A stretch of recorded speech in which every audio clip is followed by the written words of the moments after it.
नमस्कार दोस्तों। आज एक नए विषय पर चर्चा के लिए मैं फिर से आप लोगों के सामने हूँ। और आज की चर्चा का विषय है कि आध्यात्मिक लोग जो भी हमें समाज में दिखते हैं, तो कई बार हमें ये भ्रम हो जाता है कि क्या वो लोग अकर्मण्य हैं, क्या वो लोग मेन स्ट्रीम से दूर हो गए हैं। जो भी सन्यासी या बाबा जन जो हमें दिखते हैं, तो हमें लगता है कि एक आम जनमानस जो पढ़ाई लिखाई करता है, फिर नौकरी की तलाश में रखता है, शादी ब्याह करता है, तो ये जो आध्यात्मिक राह पे चलने वाले लोग हैं, तो क्या ये लोग इस राह से हटे हुए हैं, इस राह से भटके हुए हैं। कई बार हम उन्हें भटका हुआ या पथ भ्रमित कहते हैं कि आध्यात्मिक लोग पथ भ्रमित हैं। एक आम जनमानस में ये एक धारणा चलती है, जैसे उन्हें कुछ वो जिम्मेदारियों से भागे हुए लोग हैं, परिवार की जिम्मेदारी नहीं लेना चाहते या समाज की जिम्मेदारी नहीं लेना चाहते हैं। बस एक अपनी एक खुद की एक खोज में ही लगे हैं, बस स्वकेंद्रित हैं वो लोग। क्योंकि बाहर समाज है, वो परिवार में रहता है, तो परिवार में हर सदस्य एक दूसरे की किसी न किसी रूप में मदद ही करता है। और एक ढांचा बना हुआ है, एक सिस्टम समाज में बना हुआ है कि वो एक ढांचे में चलेगा, एक सिस्टम में चलेगा। तो ये जो सो कॉल्ड आध्यात्मिक लोग हैं, जो भी स्पिरिचुअलिटी के मार्ग पर चलते हैं, आगे बढ़ते हैं, तो क्या ये लोग मेन स्ट्रीम से, एक मुख्य धारा जो है जिसमें पढ़ाई लिखाई, नौकरी, रोजगार और शादी ब्याह, फिर परिवार को चलाना, क्या उस मार्ग से हटे हुए हैं। तो मुझे लगता है कि ये जो उनके ऊपर एक तरह का आरोप हम लगाते हैं कि वो समाज से भटके हुए हैं या भ्रमित लोग हैं, जो बस स्वयं के बारे में ही सोचते हैं, ये ठीक नहीं होगा। क्योंकि अगर हम समाज को भी थोड़ा गहराई से अध्ययन करें, अगर समाज में जो भी लोग रहते हैं, परिवार में, उनका भी हम अध्ययन करें, तो बहुत ज़्यादा प्रसन्नचित्त मुद्रा में वो नहीं दिखते हैं कि हर काम को करने में वो बहुत खुश हैं। कई बार हमें लगता है कि क्या उन लोगों में इतनी समझ नहीं है कि वो चीज़ों की निरर्थकता को या उनकी व्यर्थता को देख नहीं पाते हैं। क्योंकि हम जिन भी भौतिक हम वस्तुओं के बारे में हैं, उनको पाने के लिए ही हम सारा एक समाज और एक परिवार या किसी भी तरह का एक संगठन एक निर्मित करते हैं। तो नॉर्मली हम भौतिक वस्तुओं को ही चाहते हैं। हम पढ़ाई लिखाई करते हैं या रोज़गार की तलाश में जाते हैं, कोई भी नौकरी करें या बिज़नेस करें, व्यापार करें, तो हम भौतिक वस्तुओं की ही वृद्धि के लिए ही हम ये सब करते हैं। तो ये जो सो कॉल्ड आध्यात्मिक लोग हैं, इन्हें शायद ये चीज़ दिख जाती है पहले ही कि इन भौतिक वस्तुओं को पाने के बाद भी हम क्या पा लेंगे, हमें क्या मिल जाएगा ऐसा कि हम संतुष्ट रह पाएँ उससे। क्योंकि इच्छाएं तो कभी नहीं मरती। हम एक चीज़ पा लेंगे, फिर दूसरी चीज़ के लिए दौड़ेंगे, दूसरी पा लेंगे तो तीसरी के लिए। तो और पाने के बाद भी हमें पाने जैसा कुछ महसूस नहीं होता। वो जो संतोष की हमें ये चीज़ मिलनी थी, मान लीजिए नौकरी आपको चाहिए और वो नौकरी मिल भी गई आपको, तो क्या उसके बाद आप संतुष्ट हो जाते हैं कि ठीक है, मेरे जीवन का लक्ष्य अब ये पूरा हुआ। मुझे लगता है कि शायद इसमें हमें थोड़ा सोच विचार की ज़रूरत है कि कभी भी किसी की कोई इच्छा भौतिक जगत में वो पूरी नहीं होती। इच्छाएं आदमी को दौड़ाती रहती हैं और अंत में आदमी दौड़ दौड़ के कहीं पहुंचता नहीं है। वो सीधे सिर्फ एक ही जगह पहुंचता है, और वो है मृत्यु। ये मृत्यु लोक है, धरती, यहाँ सभी को जाना ही है।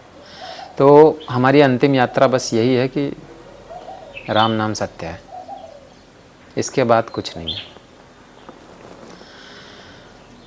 तो शायद इसी भ्रम को दूर करने के लिए ये आध्यात्मिक लोग समाज से कट जाते हैं। क्यों? क्योंकि समाज की व्यर्थता का उन्हें पता है। समाज में आप देखिए चारों तरफ एक तरह का दुख का वातावरण, एक तरह का विरोधाभास, चीज़ें चलती रहती हैं।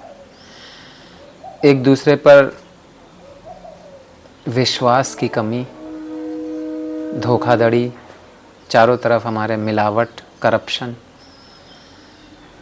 तो कहीं पर भी जब हम समाज में इन सब चीज़ों को देखते हैं तो हमें लगता है कि इन चीज़ों से मुक्ति का कोई तो रास्ता होगा, और शायद उसी रास्ते की तलाश में ये आध्यात्मिक लोग चलते हैं, उसी को खोजने की प्रयास में कि कहीं ये सब चीज़ें जो क्षणभंगुर जो समाज है, ये जो माया का जगत, भौतिक जगत है, ये जो क्षणभंगुर है, क्योंकि आज कोई चीज़ है कल नहीं होगी।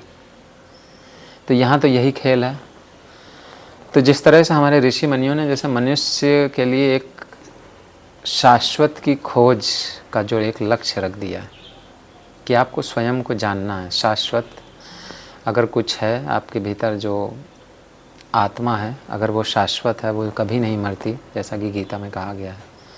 वो बस कपड़े हैं, शरीर एक कपड़ा है तो वो उसको चेंज करती है। तो क्या उस तक पहुंचने का कोई रास्ता है? तो ये जो आध्यात्मिक लोग हैं ये शायद उसी शाश्वत को पाने के लिए, उसी स्वयं की खोज कि अगर हमारा परमात्मा से कोई मिलन हो सकता है तो वो उसकी खोज में लगे हुए हैं। और उस खोज को पाने के लिए वो अपना सर्वस्व न्यौछावर कर देते हैं, सब कुछ। वो अपना परिवार छोड़ देते हैं, वो अपनी नौकरी छोड़ देते हैं, वो अपना समाज से सारा रिश्ता तोड़ देते हैं। और इसलिए हमें वो मेन स्ट्रीम से, यानी कि मुख्य धारा से कटे हुए लगते हैं। हमें लगता है ये लोग जिम्मेदार नहीं हैं और इसलिए ये सब चीज़ छोड़ के चले गए। बुद्ध के ऊपर भी यही आरोप लगा था जब वो अपना घर छोड़ के चले गए थे। क्यों? क्योंकि स्वयं को खोजना था उन्हें। तो बहुत सारे इस तरह के जो आध्यात्मिक लोग हैं जिनको स्वयं को खोजना है, या कुछ भी अगर जीवन में शाश्वतता जैसी कोई चीज़ है तो उसको अगर उनको खोजना है, तो कई बार वो लोग, हमें ऐसा लगते हैं कि ये अकर्मण्य हैं क्योंकि ये समाज की जिम्मेदारियों को छोड़ करके चले गए हैं। लेकिन ये आरोप मेरे ख्याल से निराधार है। क्यों? क्योंकि हम बस अपने चल रहे ढर्रे पर, हम जिस ढर्रे पे चल रहे हैं उसमें हम व्यर्थता का भाव हम नहीं देख पाते हैं। हमारी नज़र थोड़ी सी कमज़ोर होती है। तब जब हम उसमें व्यर्थता नहीं खोज पाते तो इसलिए हम उसी ढर्रे पे चलते रहते हैं। हमारा नज़रिया कमज़ोर है, इसलिए हम उसी ढर्रे को तोड़ नहीं पाते। हमें साहस की कमी है, हमें कई कमजोरियां हैं जिसकी वजह से हम भौतिक जगत, माया के जगत को नहीं छोड़ पाते और शाश्वत की खोज में नहीं निकल पाते। और ये जो आध्यात्मिक लोग हैं ये थोड़े साहसी होते हैं। ये इनके अंदर इतनी हिम्मत होती है कि ये सब कुछ छोड़ सकते हैं, सबको त्याग सकते हैं। और इसलिए वो त्याग की भावना, वो शाश्वत की खोज का जो जुनून है उनके अंदर, मुमुक्षा,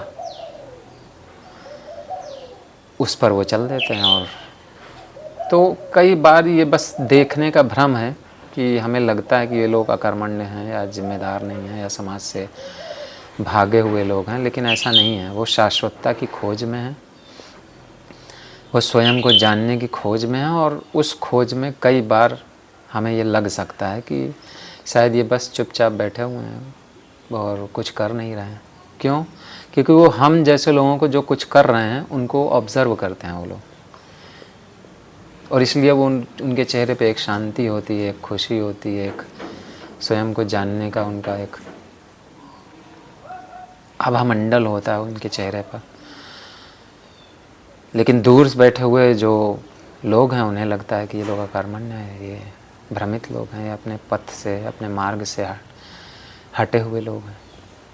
तो मुझे लगता है कि हमें अपने भ्रम को देखने की आवश्यकता है और दूसरे को जज करने की या दूसरे को सही या गलत ठहराने की हमारी कोई ऐसी आदत या ऐसी इच्छा नहीं होनी चाहिए। धन्यवाद।